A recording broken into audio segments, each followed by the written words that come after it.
మంచిదండి. అందరికీ ప్రభు పేరిట వందనాలు.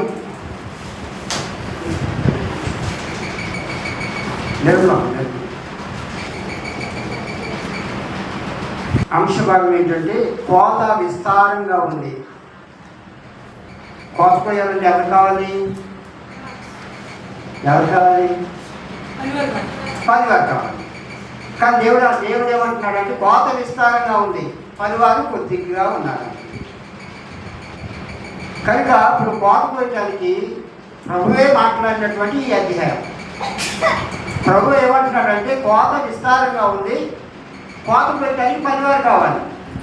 మరి పనివారు లేదు కనుక మన ప్రభు ఏమంటున్నాడంటే పనివారి కొరకు తండ్రిని వేడుకోమంటున్నాడు.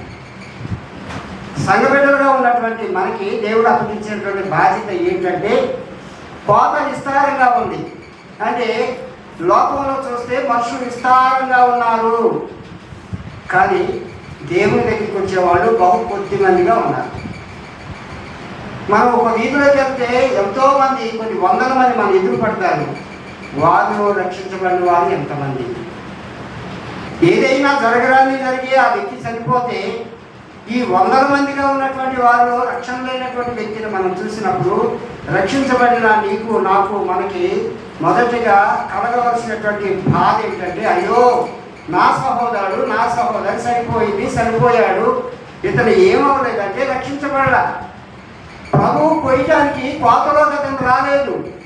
ప్రభు చేత కొయ్యబడేవాడుగా ప్రభు లెక్కలోకి రానటువంటి వ్యక్తిగా ఉన్నాడని రక్షించబడినటువంటి మనకు ఏం కలగాలంటే బాధ కలగాలి.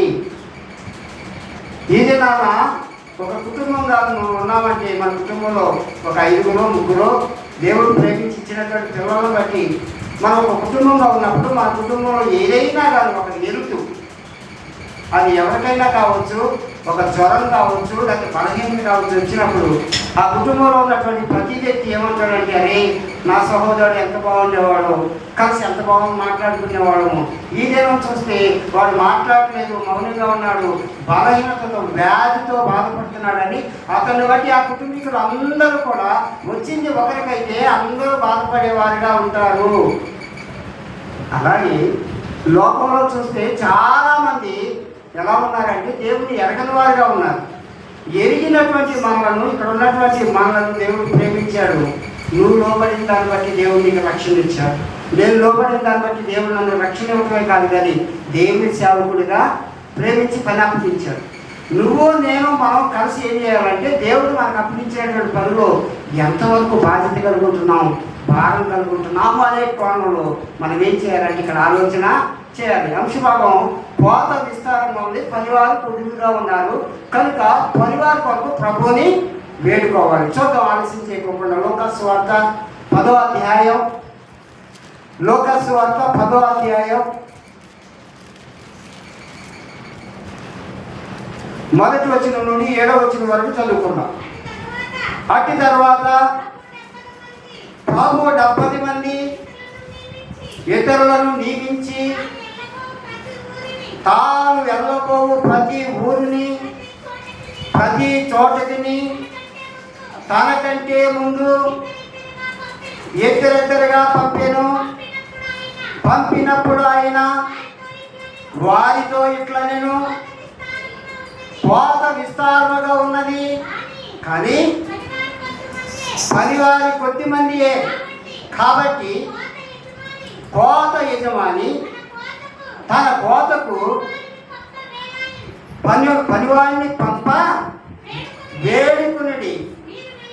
మీరు వెగుడి, ఇదిగో తోడేళ్ల మధ్యకు గొర్రె పిల్లను పంపినట్లు నేను మిమ్మల్ని పంపుతున్నాను. మీరు సంచైనను చాలైనను చెప్పులైనను వేసుకుని పోవద్దు. త్రోవలో ఎవరినైనాను కృషుల్లో అడగవద్దు. నేను ఏ ఇంటికైనాను ప్రవేశించినప్పుడు నీ ఇంటికి సమాధానం కాక మొదటి చెప్పుడి సమాధాన పాత్రుడు అక్కడ లేని ఎడల ఆ, ఆ, వారు నీ ఇచ్చు పదార్థములు తినుచు త్రాగుచు ఆ ఇంటిలోనే ఉండుడి, పనివాడు తన జీతమునకు పాత్రుడు. చాలండి. చూడండి పిల్లలు, ఇక్కడ చదవబడినటువంటి భాగం మరి చదివిన దాన్ని బట్టి మీకు ఎంతమందికి అర్థమైందో నాకైతే తెలియదు. కానీ ఇక్కడ ప్రభువే స్వయంగా తను ప్రేమించి తయారు చేసినటువంటి శిష్యులైనటువంటి 70 మందిని పిలిచి కోత విస్తారంగా ఉంది, మనకి కోత కోయడానికి పనివారు లేరు కనుక ప్రభువుని వేడుకోండి అని ప్రభువే చెప్పి ఏమంటున్నాడంటే, ఇద్దరిద్దరుగా నేను వెళ్ళబోయే ప్రతి గ్రామానికి నాకంటే ముందుగా మీరు వెళ్ళి వేగు చూసి వాళ్ళకి సమాచారం అందించి అక్కడ యోగక్షేమాలు తెలుసుకుని మరలా తిరిగి రమ్మని ప్రభు ఏం చేశాడంటే ఇద్దరిద్దరుగా పంపించాడు. ఈ ఇద్దరిద్దరుగా పంపించినటువంటి విధానంలో ఆయన ఏమంటాడంటే, తోడేళ్ల మధ్యకి మిమ్మల్ని పంపుతున్నాను. తన పిల్లలనేటువంటి వారు లేక ఆయన శిష్యులైనటువంటి వారు ఎలాగున్నారంటే గొర్రె స్వభావం కలిగిన వారుగా, సాధువు స్వభావం కలిగిన వారుగా ఉన్నారు. ప్రభులోకి వచ్చినటువంటి నువ్వు లేక నేను, మనం కూడా సాధువు స్వభావాన్ని ధరించుకోవాలి. లోకంలో ఉన్నప్పుడు, లోకానుసారంగా ఉన్నప్పుడు, లోక మర్యాదను అనుసరించినప్పుడు ఒకవేళ నీ మాట నా మాట మన మాట రాశిగా ఉందేమో, గర్వంగా ఉన్నామేమో, అహంకారమైన మనసు కలిగి ఏలుబడి చేసినట్లుగా మనం ప్రవర్తించేమేమో. కానీ ప్రభు పిలిచిన తర్వాత, ప్రభు దగ్గరికి వచ్చిన తర్వాత, వాక్యం విన్న తర్వాత, వాక్యానుసారంగా మన జీవితాలు చూసుకున్నప్పుడు దేవుడికి ఏమంటుందంటే, నీ సాత్వికులను దేన మనసు గలవాడిని కనుక నా యొక్కకు వచ్చి మీరు నేర్చుకోండి. మనం దేవుని దగ్గరికి ఎందుకు రావాలి అంటే నేర్చుకోవడానికి రావాలి. ప్రతి ఆదివారం కూడా దేవుడు ఏదో ఒక మాట చేత మనల్ని బలపరుస్తాడు, ఏదో ఒక మాట చేత ధైర్యపరుస్తాడు, ఏదో మాట చేత ఆదరిస్తాడు, ఏదో మాట చేత నిన్ను నన్ను బలపరిచి మనకున్నటువంటి ఇబ్బందుల నుండి, ఇరుకులో నుండి విడిపించి ఆయన ఏం చేయబోతున్నాడంటే మనలను బలపరచబోతున్నాడు.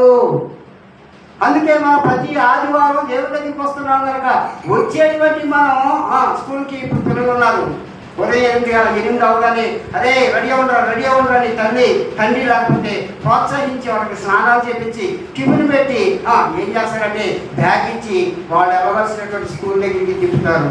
వారు వెళ్ళిన తర్వాత వెళ్ళినటువంటి ఆ స్కూల్లో ఆ టీచర్ గారికి ఉన్నటువంటి బాధ్యతను బట్టి వచ్చినటువంటి పిల్లలందరినీ ఏమనుకుంటే తెలుసా, అరే పోయిన వారం దావీదు, సామ్యూయేలు నిన్న మీకు హోంవర్క్ ఇచ్చాము,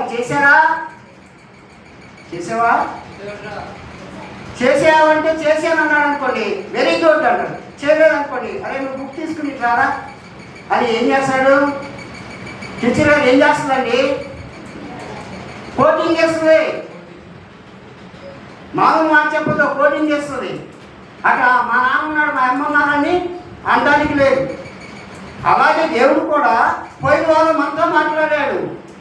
నీతో నాతో మనతో మాట్లాడినటువంటి మాటల్లో ఏదైనా ఒక మాటను తీసుకుని మనం ఏం చేయాలంటే మనల్ని మనం పరిశీలించుకుని హోంవర్క్గా నేను ఎలా ఉన్నాను, ఎలా ఉంటున్నాను అని మనల్ని మనం ఏం చేయాలంటే జాగ్రత్తగా పరిశీలన చేసుకోవాలి. ఏమో టీచర్ గారు పిలిచి అడిగినట్లుగా ఒక సేవకుడు మళ్ళీ పిలిచి అడుగుతాడేమో, సేవకుడి ద్వారా దేవుడు మరలా జ్ఞాపకం చేస్తాడేమో, నాతో మాట్లాడినటువంటి మాట ఈ మాట ద్వారా నాతో మాట్లాడేవయ్యా అని చెప్పడానికి నువ్వు